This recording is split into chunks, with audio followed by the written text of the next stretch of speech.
Express 24 के digital platform पर जिले के तमाम छोटी बड़ी खबरों के साथ बने रहिए मीडिया एक्सप्रेस 24 पे। धर्म, अध्यात्म और पर्यटन का प्रसिद्ध स्थल मंदार सांप्रदायिक सद्भाव के साथ साथ सांस्कृतिक समृद्धि का भी प्रतीक माना जाता है। पर्यटन की दृष्टि से मंदार के गर्भ में कई पुरातात्विक अवशेष भी छिपे हैं, जिसका पूर्व में पुरातात्विक सर्वेक्षण के उपरांत कई शिलाखंड एवं पांचजन्य शंख भी मिले हैं। बहरहाल आज मंदार की तराई में बसे घने वन क्षेत्र में मोर अभ्यारण्य क्षेत्र स्थापित करने की पहली कड़ी में वन प्रमंडल पदाधिकारी बांका राजीव रंजन के द्वारा इन घने जंगलों में 2 मोरनी और 1 मोर को अपनी पूरी टीम के साथ छोड़ा गया। राष्ट्रीय पक्षी मोर के अभ्यारण्य स्थल मंदार की तराई में बसे घने वन जंगल में विशेष बैरिकेडिंग के साथ वन विभाग की विशेष टीम के साथ निगरानी एवं देखरेख के साथ वन प्रमंडल पदाधिकारी की विशेष निगरानी में आज से प्रारंभ हो गया। इस अवसर पर वन प्रमंडल विभाग की पूरी टीम उपस्थित थे। बहरहाल इस मंदार की तराई एवं वन क्षेत्र मंदार के शिखरों पर आने वाले समय में पर्यटक राष्ट्रीय पक्षी मोर का भी दीदार कर सकेंगे, जो बांका जिला एवं मंदार क्षेत्र की बड़ी उपलब्धि मानी जा सकती है। नमस्कार, इस वक्त मैं मौजूद हूँ मंदार का उच्च शिखर यहाँ से दृष्टिमान हो रहा है। किस तरह यह एक मनोरम दृश्य आपके समक्ष है। बांका जिले के लिए जो ये मंदार क्षेत्र है, जो पौराणिक मंदार जिसकी गाथा धर्म पुराणों में वर्णित है, यहाँ वन क्षेत्र में वन प्रमंडल पदाधिकारी के द्वारा है और मोर अब को छोड़ा गया है। इस क्षेत्र में अब दर्शक, यहाँ के पर्यटक मोर का भी दर्शन करेंगे और इस क्षेत्र में मोर लाने का श्रेय आइए मैं रूबरू कराता हूँ ऐसे सामाजिक कार्यकर्ताओं से, जिनके सहयोग से आज सचमुच यहाँ के द्वारा मोर को जंगल में छोड़ा गया।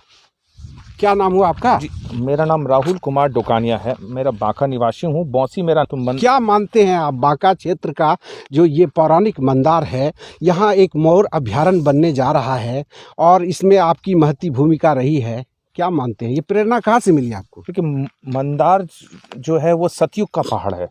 सतयुग के द्वितीय खंड में कहा जाता है कि समुद्र मंथन जो हुआ था तो उसमें इसका उपयोग किया गया था। यहाँ से समुद्र मात्र एरियल डिस्टेंस 100 किलोमीटर है, जिसे क्षीर सागर बोलते हैं पौराणिक मान्यताओं के हिसाब से। अभी नए शब्दों में बोला जाए तो वे ऑफ बंगाल, बंगाल की खाड़ी बोलते हैं। तो ये समुद्र से लगा हुआ ही भाग था जहाँ पे आज मंदार है। समय कालांतर में मिट्टी चढ़ गई और मैदान बन गया। मैंने यहाँ से 2007 में मैं राजा राम जी के साथ मिलके यहाँ मैंने एक बार खुदाई कराई थी, तो एक 5.5 फीट का शंख निकला था और उसी को लेके फिर एएसआई की टीम भी आई थी। उन्होंने रिपोर्ट में बताया था कि यहाँ जो भी कलाकृतियाँ मौजूद है वो गुप्त काल की बनी है। और उसके बाद यहाँ पर जब मैं और जानकारी किया तो पता चला यहाँ मोर बहुत होते थे, हिरण बहुत थे, एक 2-3 बाघ भी पाए जाते थे यहाँ के जंगलों में। लेकिन कालांतर में धीरे धीरे सब नष्ट हो गए, कोई देखने वाला नहीं था। फिर मैंने इनकी सर्वे कराई। मैंने यहाँ पर सर्वे कराने पर पता चला कि ये मोर अभ्यारण्य के लिए बिल्कुल उपयुक्त जगह है। जगह स्वयं है। मंदार से समुद्र मंथन हुआ था और बांका मेरा घर है।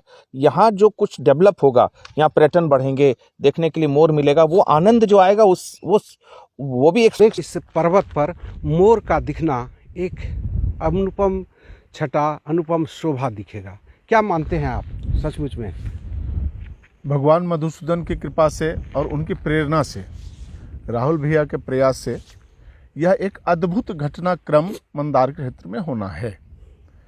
मंदार क्षेत्र में जो जानवरों का एक अभयारण्य बनना है, इससे इसकी प्राकृतिक छटा और यहाँ का महत्व काफ़ी बढ़ जाएगा और इससे जो आनंद की अनुभूति होगी वो अद्भुत होगी। क्योंकि जैसा कि अपने शास्त्र में है कि हर जगह प्राण वायु हर जगह है, तो मोर अभयारण्य होने से निश्चित रूप से इस क्षेत्र का काफ़ी विकास होगा और यहाँ के लोग काफ़ी आनंदित होंगे।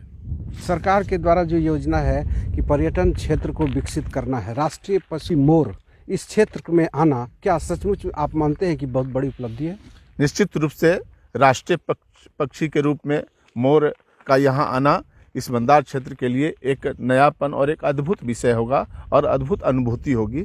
यह हृदय को रोमांच करने वाला विषय है कि इस क्षेत्र में अब हम लोग मोर अभयारण्य का दर्शन कर पाएंगे।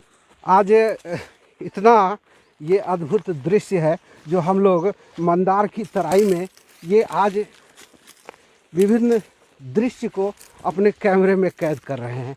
सचमुच ये प्राकृतिक सौंदर्य का ये स्वरूप आप देख सकते हैं कि किस तरह ये दिखाई पड़ेगा। और मैं आपको बताना चाहता हूँ कि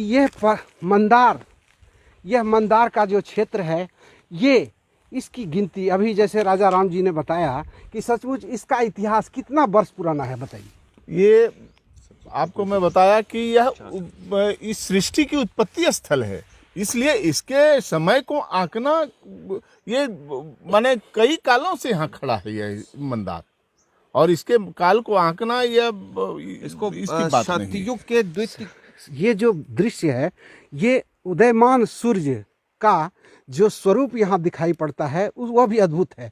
इस विषय में बताइए, क्या सचमुच जो देखिए ये सूर्य का उदयमान दृश्य है, ये सतयुग का जो द्वितीय खंड था उसमें जब लक्ष्मी का लोप हुआ था उस समय समुद्र मंथन हुआ था।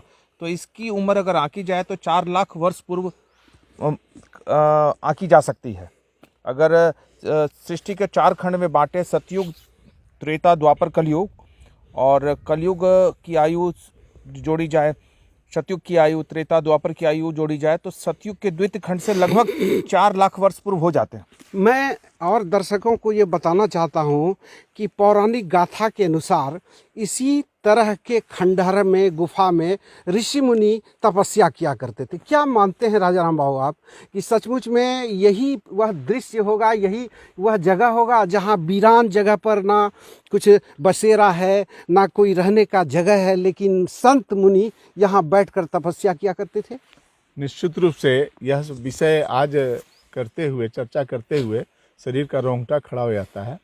आपको हम बताऊं कि यहाँ यह एक तपोभूमि रही है मंदार, और इसमें इतने बहुत सारे हमारे तपस्वी भगवान को प्राप्त किए हैं इसी स्थल पर।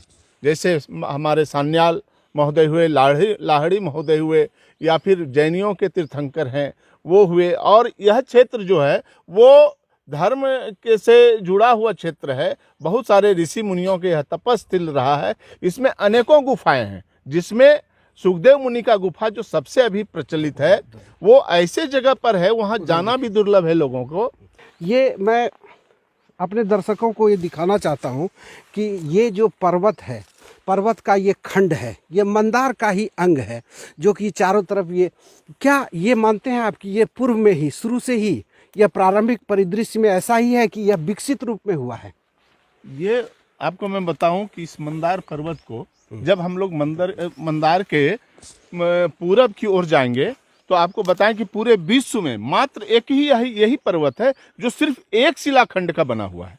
पूरे विश्व में आपको कहीं भी टॉप टू बॉटम, नीचे से लेके ऊपर तक एक खंड का, एक शिला का पर्वत कहीं नहीं मिलेगा। इससे भी प्रतीत होता है।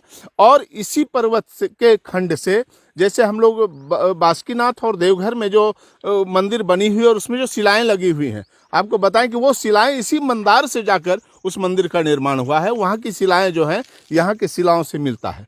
तो यहाँ यह मंदार पर्वत निश्चित रूप से संस्कृति के रूप में धरोहर और विश्व का एक अद्भुत स्थल है। संस्कृति के रूप में धरोहर, ये जो आज का दृश्य है ये आप देख सकते हैं। राहुल जी, क्या मानते हैं आप कि जो ये पर्वत का जो ये खंड है, ये उसी पत्थरों का, उसी का अंश है या सिर्फ ये अलग से विकसित हुआ है? अगर ढंग से जांच हो, हमने बोरिंग कराई थी अपने बांका में, जो यहाँ से 15 किलोमीटर है, तो उसमें से जो पत्थर निकला उसको मैंने देखा तो पता चला कि बांका जो शहर बसा है ये मंदार के ऊपर ही बसा हुआ है। मंदार बहुत बड़ा पहाड़ है, लेकिन कालांतर में मट्टी चढ़ते चढ़ते अब केवल इसका शिखर ही दिखता है। मट्टी चढ़ते चढ़ते केवल इसका शिखर ही दिखता है।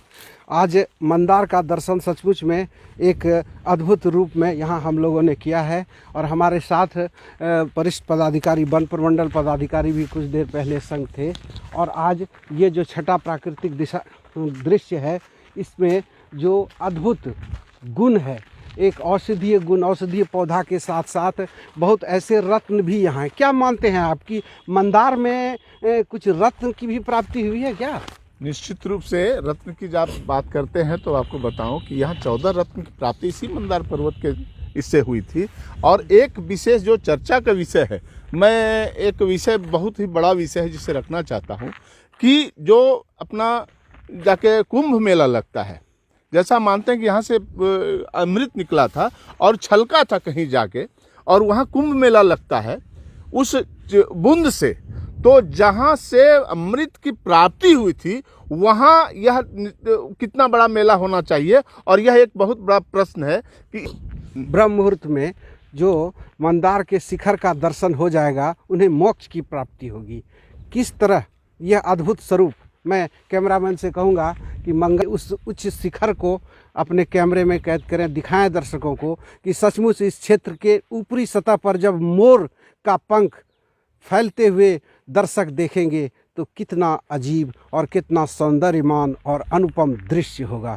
कैमरा पर्सन संजय के साथ राजेश पंजीकार, मीडिया एक्सप्रेस, मंदार, बौसी।